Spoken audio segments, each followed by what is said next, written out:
Itu yang benar mati Rasulullah Ta'ala. Nah, arti penting Palestina adalah karena adanya Masjidil Aqsa. Masjidil Aqsa adalah sebuah areal yang luasnya ada yang bilang 144.000 meter persegi atau 14,4 hektar. Ya, 144.000 meter persegi. Ini yang ada dalam garis hijau. Nah, inilah yang disebut dengan Al-Masjidil Aqsa. Di dalamnya ada 18 masjid. Ya, di dalamnya ada berapa? 18 masjid. 13 masjid kecil. Nah, contohnya ini. Ini masjid kecil. Nah, ini masjid kecil. Ini Kubah Silsilah. Disinilah Rasulullah berdiri menjadi imam salat 1.500 nabi dan rasul Bani Israel ketika Isra Miraj. Ya. Nah, ini juga masjid. Nah, ini masjid. Ini juga ada masjid. Ada 13 masjid kecil. Ya, ini masjid. Ini masjid. Ya. Ini masjid juga. Ini masjid kecil. Sini ada masjid kecil. Sebelah sini juga ada masjid kecil. Ada madrasah Quran di sini. Pimpinan Dr. Yusuf Abu Sunainah. Ya, 2017 kami bertemu dengan beliau. Nah, Bapak Ibu yang Subhanahu wa taala, nah ada 5 masjid besar. 5 masjid besar. Ya. 2 di atas permukaan, 3 di bawah permukaan lantai. Masjid besar yang pertama Kibli yang berkubah hitam. Nah, ini nomor. Kenapa dinamakan Masjid Kibli? Karena disinilah sholat pertama kali menghadap ke Ka'bah. Ka'bah sebelah selatan sana. Ini dinding bagian selatan. Ini barat, utara, timur. Nah, Ka'bah ke sebelah sana. Dulu kiblat kita ini setelah sholat diwajibkan yang 5 waktu melalui peristiwa Isra Miraj kan? Betul? Nah, kiblat kita ke sini. Ini kiblat kita yang pertama. Wa kana Nabi sallallahu alaihi wasallam yusalli wa yatawajjah ila hadzal masjid 16 sahran atau 17 sahran. Rasulullah 16 sampai 17 bulan menghadap ke sini. 16 sampai 17 bulan menghadap ke sini. Ini kiblat kita yang pertama. Cuman orang-orang Yahudi suka nyibir para sahabat. Cie, katanya nabinya paling hebat, agamanya paling sempurna. Tapi kok kiblatnya sama dengan kami? Berarti kamilah yang paling hebat. Sahabat gak enak tuh. Ya Rasul, orang Yahudi ngomong gitu tuh ya Rasul. Tolong mintalah kepada Allah agar Ka'bah pindah ke Ka'bah. Maka Rasul menghadapkan wajahnya ke Ka'bah. Ya Allah, ya Rabb, Tuhan pemilik langit dan bumi, pencipta alam semesta, tolong pindahkan kiblat kami ke Ka'bah ya Allah, agar umatku istiqomah dan tidak lagi menjadi cibiran Yahudi. Datang sahabat itu ngadu gini lagi. Kebayang Rasulullah 16 sampai 17 bulan begini. Pegal tidak? Pegal. Nah, turunlah Al-Baqarah 144. Qad nara taqallaba wajhika fis sama' falanwalliyannaka qiblatan tarda fawalli wajhaka syatral masjidil haram. Singkatnya begitu. Mohon maaf saya potong-potong.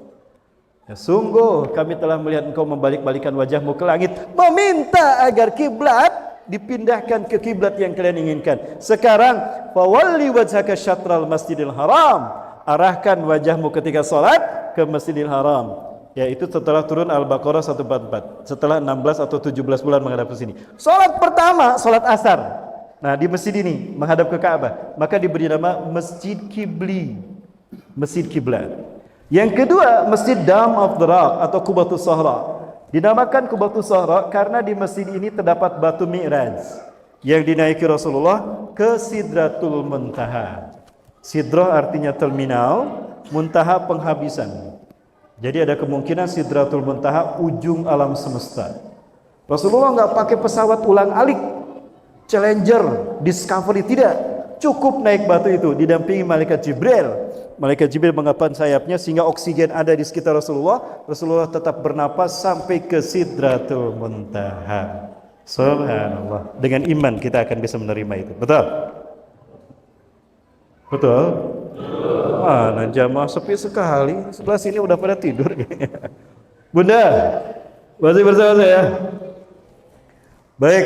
Nah, di bawah di sini kalau ayah bunda masuk ke sini, ini ada tangga, ada Masjid Buraq di sini. Bahkan di sini ada tali, ada besi yang digunakan Rasulullah untuk mengikatkan tali kekang Buraq. Ada di sini. Ini dinding di mana Rasulullah masuk pintu barat Babul Maghribah. Ini dinding yang diklaim oleh orang Yahudi Askenazim. Orang Yahudi Sephardim juga sama. Kalau ini dinding yang dibangun oleh tangan suci Nabi Daud dan Nabi Sulaiman. Maka dinding ini menjadi dinding ratapan mereka, ibadah ritual Wailing Wall. Masuk lewat sini. Masjid yang ketiga, yang keempat ada di bawah Masjid Kibli, namanya Masjid Al-Aqsal Qadim. Nah, ini pintunya nih. Tapi sekarang sudah ditutup Yahudi. Al-Aqsal Qadim. Disitulah terdapat sumur zaitun. Para sahabat yang datang ke Masjidil Aqsa membawa zaitun titipan dari saudara-saudara mereka yang lain, dimasukkan ke dalam sumur itu untuk menjadi mesin minyak untuk menyalakan Al-Aqsa. Sampai hari ini masih digunakan jika Israel mematikan listrik ke Masjidil Aqsa. Pernah itu berkali-kali. Kemudian yang kelima, ini ada pintu masuk ke bawah, atau dari sini ada pintu. Ini di bawah lantai ini ada Masjid Marwani, dibangun oleh Abdul Malik bin Marwan. Nah, disinilah terdapat mihrab Siti Maryam di sudut sini, dan ada mihrab Nabi Zakaria dan Nabi Yahya. Ayah Bunda Nabatullah, inilah kiblat kita yang pertama. Ketika saya berada di Halhul, sebelum kami ke Al-Holil, Halhul itu adalah kampung halaman Nabi Yunus. Mau saya perlihatkan? Jamaahnya sepi sekali. Pada kemana nih jamaah nih? Kita akan membahas tentang keutamaan. Selain sholat di sini 1000 kali lebih baik, ada yang mengatakan 500. Kalau dari Siti Maimunah, Rasulullah menyebutkan 1000 kali. Ada keutamaan lain yang terkait dengan pahala kita sholat berziarah ke Masjidil Aqsa dan juga sholat di dalamnya. Bukan hanya 100.000 kali lebih baik pahalanya, ada keutamaan lain. Saya mendapatkan hadis itu dari Syekh Ahmad. Kami bertemu di Halhul, kampung halaman Nabi Yunus, dan beliau menjadi penjaga Masjid Nabi Yunus di Halhul, Bapak Ibu. Ini saya perlihatkan Halhul.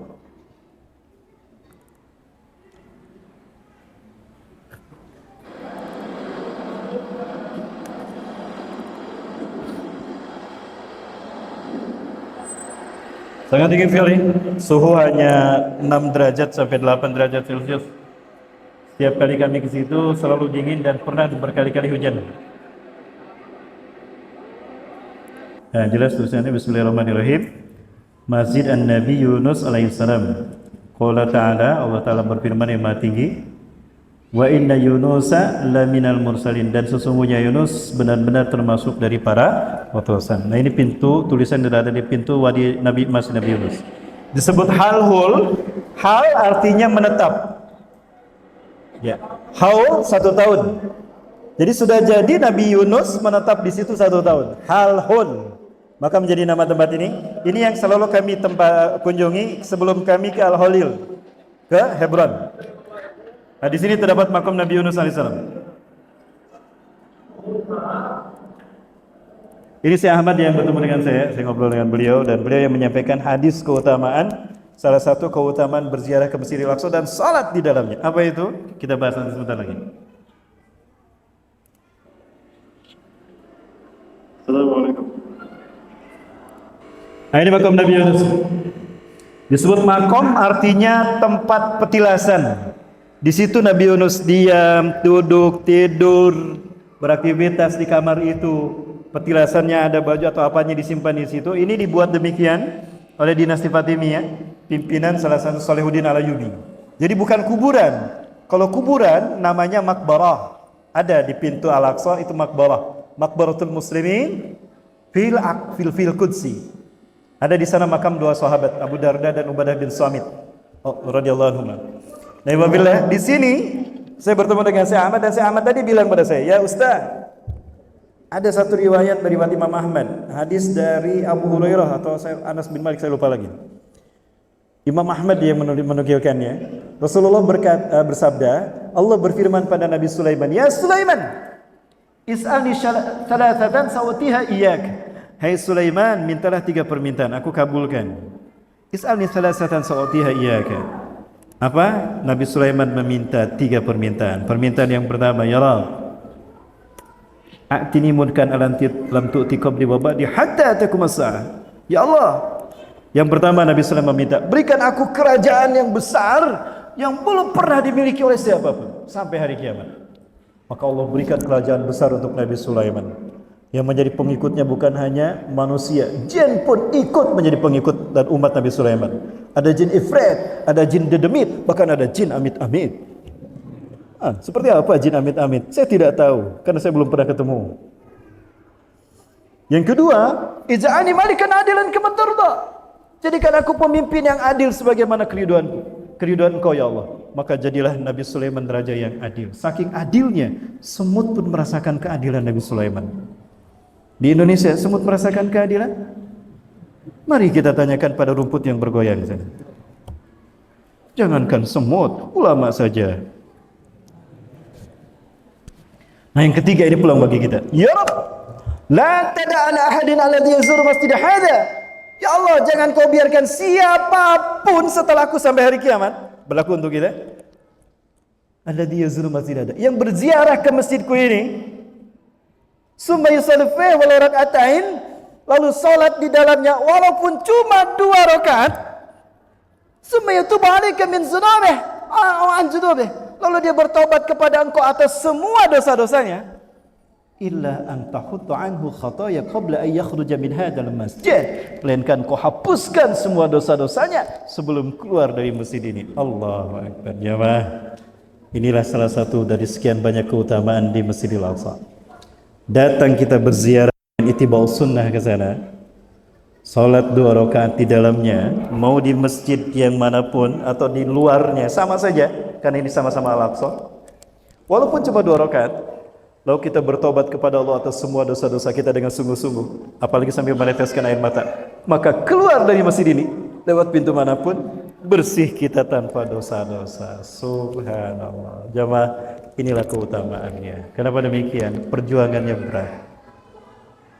2016 adalah tahun pertama saya harus bersama membawa jamaah umroh Indonesia memasuki Palestina, khususnya Masjidil Aqsa. Bukan perjuangan mudah, Bapak Ibu. Pertaruhannya nyawa. Tapi alhamdulillah Allah masih lindungi kita. Ternyata berkunjung ke sini aman sebelum terjadi perang ini. Ayo Ta'ala. Nah, kenapa Palestina dibantai ya Bunda?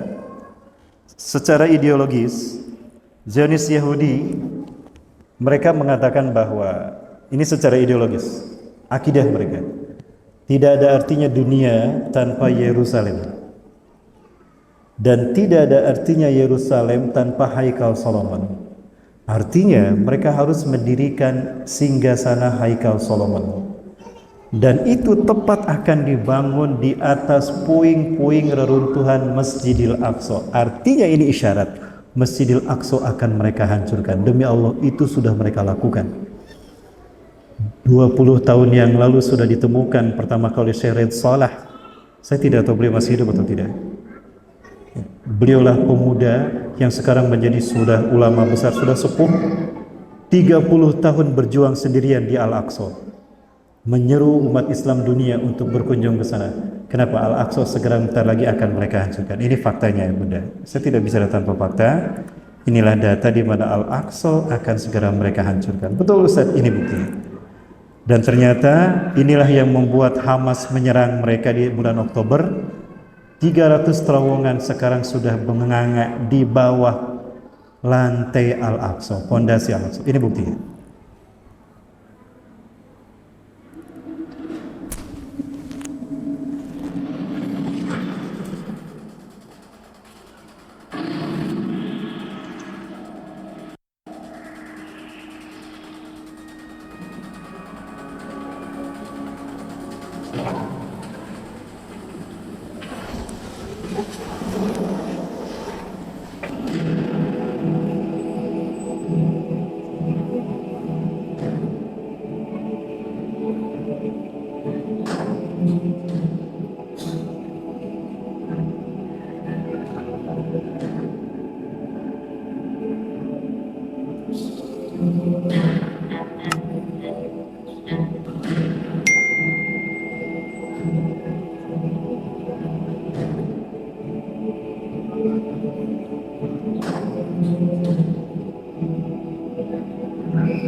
Udah ya, udah. 1 Oktober salat subuh di Kibli yang tadi 1 Oktober 2023. Saat itu penuh sekali Bapak Ibu. Hari Kamis sampai hari Kamis Maulid Nabi penuh di Masjidil Aqsa. Hari Jumat orang-orang Kristen yang ada di Al-Aqsa, di Al-Quds, bukan Al-Aqsa, Al-Quds, itu merayakan misa Paskah yang agung, Paskah agung. Itu mereka ada kerekaan orang yang pakai baju seperti Nabi Isa, kata mereka ada. Orang Yahudi di hari Sabtunya melakukan the Great Black Sabbath, the Great Sabbath, ya, Sabtu Agung. Heran saya, ada apa? Rupanya itu pengalihan isu. Kenapa pengalihan isu? Yahudi akan mengambil alih wilayah Sinai. Ya, kenapa? Karena di Sinai inilah yang akan mereka klaim sebagai wilayah kekuasaan Yahudi di muka bumi secara kenegaraan. Nah, kemudian yang kedua, mereka rencana akan membangun kanal yang menghubungkan Teluk Aqobah, Laut Merah, Teluk Aqobah sebelah sini terusan Suez, di sini Teluk Aqobah, itu langsung ke Laut Tengah. Tapi rencana awal itu memakan biaya 100 miliar dolar. Kalau mengikuti rute Kanal Ben Gurion yang dulu. Namun jika lurus dari Teluk Aqobah ke Gaza, itu lurus akan memangkas biaya paling mahal hanya 55 miliar dolar. Artinya bisa dipangkas biaya untuk pembangunan kanal Ben Gurion itu hanya 55 miliar dolar saja. Nah, disepakatilah dibangun kanal yang menghubungkan Teluk Aqobah yang sebelah sini sampai ke Laut Tengah. Itu melalui jalur Gaza. Artinya Gaza harus dibersihkan. Maka disiapkanlah 500 hulu ledak nuklir. Yang Bapak Ibu lihat itulah mereka hancurkan. Demi Allah, ketika kami di Ramallah, kami dihentikan oleh beberapa tentara IDF. Saya sampaikan pada Bapak Ibu yang ada dalam bus kami, Bapak Ibu sekalian, innalillahi, di depan kita ada tentara. Bapak Ibu, tolong jangan ada kamera, masukkan kamera dan HP-nya. Saya bilang pada ibu-ibu jamaah seperti itu. Kalau ada yang ditanya, saya menjawab, keluarkan paspor Bapak Ibu sekalian. Ternyata kami tidak diperiksa, alhamdulillah. Saat itu lewatlah konvoi panser-panser membawa rudal-rudal seperti ini. Ini rudal-rudal demi Allah yang kami lihat. Saya tidak boleh memvideokan Bapak Ibu saat itu. Tapi seperti ini yang saya lihat rudal-rudalnya.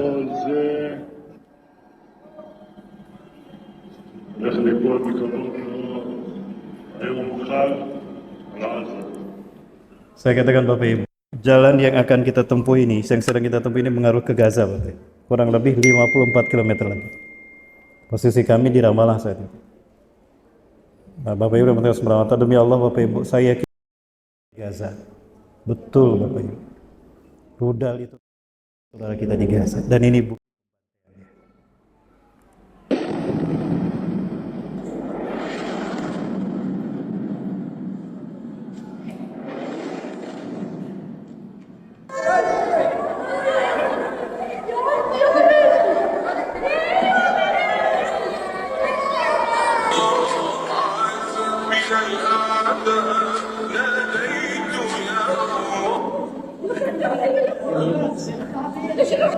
Apa dosa anak ini sehingga perutnya harus pecah dan ususnya keluar, Bapak Ibu? Bayangkan jika ini anak kita, tentu kita tidak akan diam seperti hari ini. Tidak, demi Allah, kita akan mengutuk siapapun yang membantai anak kita, pasti. Tapi apakah mereka bukan anak kita? Bukankah mereka muslim dan muslim itu saudara kita, ya Bunda?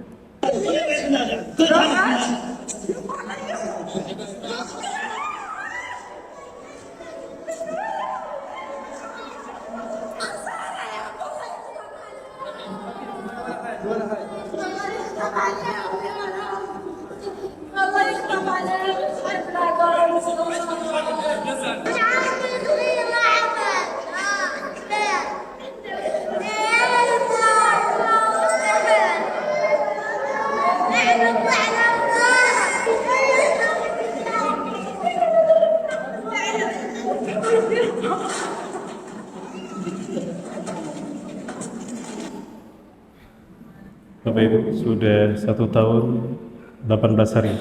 Saya hitung sejak 7 Oktober, 1 tahun 18 hari mereka dibantai. Sudah kurang lebih 45.000 orang syahid. Paling banyak anak-anak, 64% itu anak-anak dan kaum wanita. Selebihnya orang dewasa.